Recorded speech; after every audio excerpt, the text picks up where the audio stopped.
What's up Gadgeters, saya Ibru Kumar dan ini adalah video review Smartfren Andromax 8C. Smartfren Andromax 8C adalah salah satu andalan smartfren di jajaran HP 4G. Dibanderol dengan harga Rp999.000, menjadikan HP ini masuk kategori 4G entry level dan merupakan yang termurah di pasaran. Sebenarnya smartphone ini memiliki kembaran meski tidak identik, yaitu Smartfren Andromax AS. Lalu apa yang membedakan HP ini dengan saudara kembarnya? Silahkan tonton video review kali ini sampai tuntas. Jika dilihat sekilas, smartphone ini memiliki karakter desain seperti iPhone 4, yaitu memiliki bezel silver di sekelilingnya dan didominasi warna grey gelap di seluruh bodinya. Bagian belakang berbahan matte sehingga berkesan elegan dan juga tidak mudah meninggalkan sidik jari maupun noda minyak. Kamera beresolusi 5 megapiksel serta flash menghiasi bagian atas handphone ini. Kemudian speaker terletak di bagian bawah. Bagian belakangnya juga terdapat beberapa tulisan, yaitu 4G LTE, Andromax, dan Haier. Haier adalah nama produsen HP ini, dimana kalau Andromax AS dia diproduksi oleh Hisense. Bagian kanan terdapat hanya sebuah tombol, yaitu tombol power atau lock screen. Bagian bawah hanya terdapat satu lubang, yaitu micro USB untuk charge. Bagian kiri terdapat volume rocker untuk mengatur besar kecilnya notifikasi ataupun suara speaker. Di bagian atas terdapat port headphone jack. Jadi bagian sekeliling HP ini tidak ada yang kosong.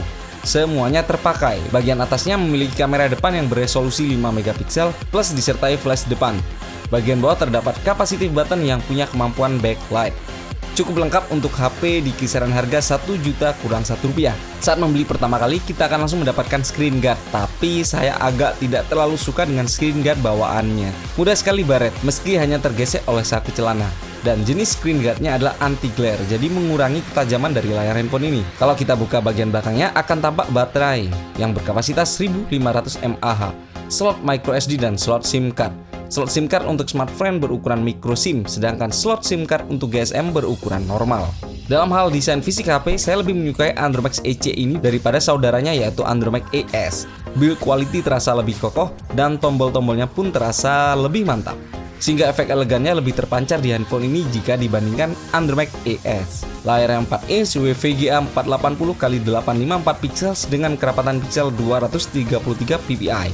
Sudah cukup untuk digunakan sehari-hari meski tidak terlalu prima. Tapi untuk sebagian orang dan di zaman seperti sekarang, smartphone berukuran 4 inch itu masih kurang. Tapi sekali lagi, hal ini kembali kepada kebutuhan pengguna. Handphone ini sudah dilengkapi dengan auto brightness, jadi kecerahan layar bisa menyesuaikan diri tergantung kondisi cahaya yang tersedia. Tapi meski memiliki auto brightness, handphone ini masih memiliki masalah saat saya lihat di bawah terik matahari. Masih kurang cukup terang untuk membantu saya mengoperasikannya di outdoor. Dan ada satu lagi masalah yang berkaitan dengan layar, yaitu dikarenakan screen guard yang kurang bagus di device yang saya terima. Akibatnya adalah responsivitas yang kurang pada saat pakai mengetik ataupun men-swipe layar. Tapi penyakit ini hilang saat saya akhirnya melepas screen guard yang terpasang. Untuk urusan daleman, Haier mempercayakan otak HP ini kepada Qualcomm, yaitu dengan menggunakan Qualcomm Snapdragon 410, dilengkapi RAM 1GB dan ROM atau memori internal 8GB. Pada prakteknya, memori internal yang bisa digunakan setelah terisi aplikasi bawaan dan sistem adalah sebesar 3,97GB. Salah satu faktor yang menyebabkan memori tidak terlalu longgar adalah aplikasi bawaan yang disertakan ke dalam handphone ini.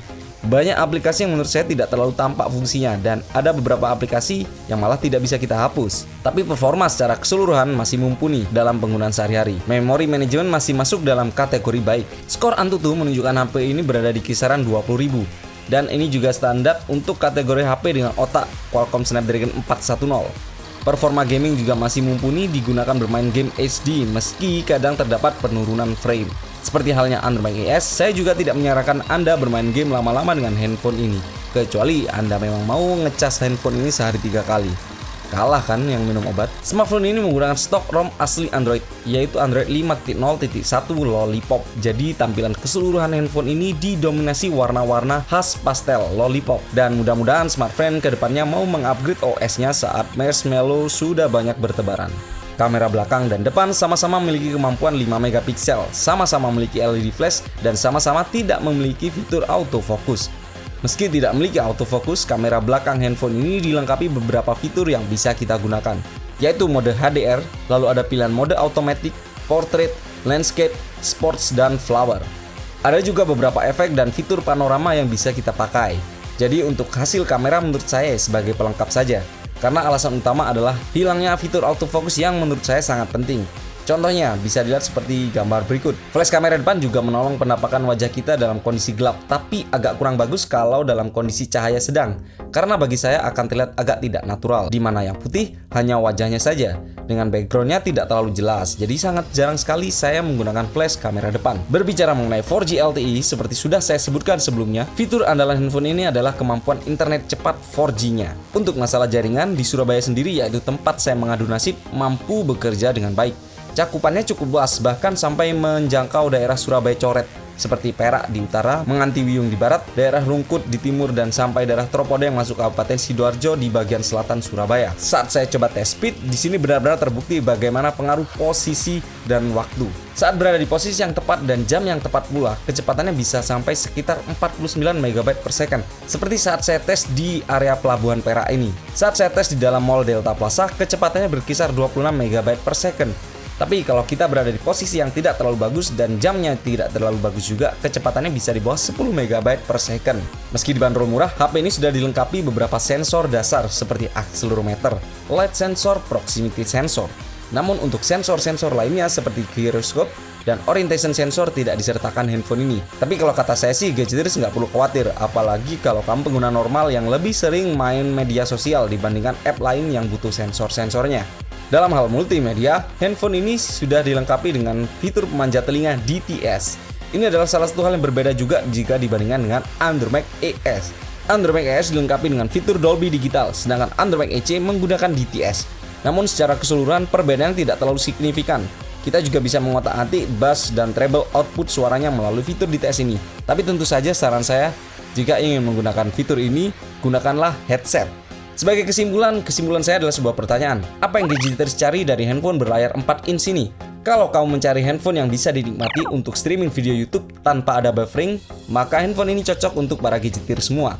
Kalau yang dicari handphone yang berlayar besar, baterai lebih awet, mungkin gadgeter bisa melirik produk smartphone lainnya seperti Android Max Q atau smartphone Android Max Air. Kalau gadgeter semua sudah menonton video review Android Max EC dan Android Max ES dan disuruh milih, kamu lebih pilih mana?